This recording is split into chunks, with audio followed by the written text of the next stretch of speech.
आगे बढ़ते खबर कुरुक्षेत्र से। सीएम नायब सैनी की ओर से कांग्रेस पर कटाक्ष किया गया है। कांग्रेस पार्टी अपना मानसिक संतुलन खो चुकी है। कहा कि 55 साल के शासन में देश में वैसी प्रगति नहीं हुई जैसी होनी चाहिए थी। कांग्रेस से लोग तंग आ चुके थे। कांग्रेस की नीतियों के कारण दुनिया में भारत का सम्मान कम हुआ। मोदी जी ने दुनिया में भारत का खोया हुआ सम्मान वापस दिलाया है। यही बात कांग्रेस को सबसे ज्यादा परेशान कर रही है। तो सीएम नायब सैनी की ओर से कांग्रेस पर जोरदार हमला बोला गया है, कटाक्ष किया गया है और कहा कि जो कांग्रेस का शासन रहा, जो उस शासन के दौरान विकास होना चाहिए था, जो प्रगति देश की होनी चाहिए थी, वैसी नहीं हुई। दुनिया भर में भारत का सम्मान कम हुआ और मोदी जी के नेतृत्व में वो खोया हुआ सम्मान हमें फिर से वापस मिला है।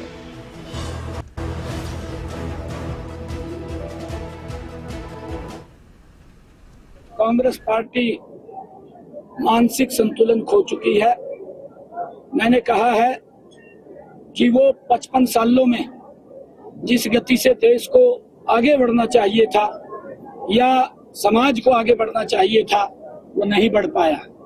गांधी परिवार जरूर बढ़ गया, बाकी नहीं बढ़ा कोई, या उसके नजदीक के बढ़ गए। ये फ्रस्ट्रेशन में है। अब क्या करें, मोदी ने रास्ते बंद कर दिए। ये पहले खाली ताड़ियां बजवाते थे, ताड़ियां बजवा कर वोट ले लेते और खाली घोषणा करते थे और होता कुछ नहीं था। उसमें लीक होकर के भ्रष्टाचार में चला जाता था। इनकी तरफ घुस जाता जाएगा भ्रष्टाचार। आरोप भी लगे बड़े बड़े, आपके सामने इतने बड़े बड़े आरोप लगे, लोग तंग आ गए थे। देश पूरे विश्व के अंदर भारत का सम्मान कम हो रहा था। ये कांग्रेस के गलत नीतियों के कारण हो रहा था। मोदी जी ने उस सम्मान को बढ़ाया है, पूरी दुनिया के अंदर उठाया है और यही तो पीड़ा इनके पेट में दर्द है। ये कभी कहते हैं बेचारे कि संविधान को खतरा है, कभी ये महामहिम राष्ट्रपति जो संवैधानिक पद है उसको भला बुरा बोलते हैं, कभी उपराष्ट्रपति को भला बुरा बोलते हैं। ये लोकतंत्र का अपमान करते हैं, ये संसद का अपमान करते हैं।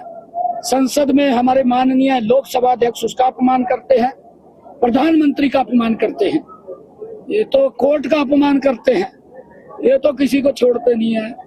दीपेंद्र को जो पूछना चाहिए, कह देता है कैसे जीते आ गए थे। अगर कह दे कहीं साठ गांठ थी चुनाव हो गिल्लो, कह देता है नहीं जीता तो फिर कहता है कैसे जीत्या।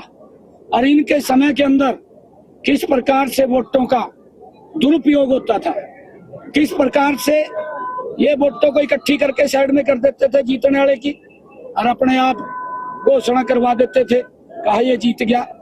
ये लोकतंत्र को दबाने का काम करते थे, ये इस अत्याचार करते थे ये लोग। परंतु मोदी जी ने जो ये ट्रांसपेरेंसी वोटिंग हो रही है, किसी को कोई अगर शक सुबह है 4 बार देख ले भाई, 5 बार देख ले, तेरे तो सामने मशीन रखी है, कोई दिक्कत आ। परंतु इस प्रकार के आरोप लगाने ये दुर्भाग्यपूर्ण है और दुर्भाग्यपूर्ण इसलिए है क्योंकि कांग्रेस समाप्त हो चुकी है।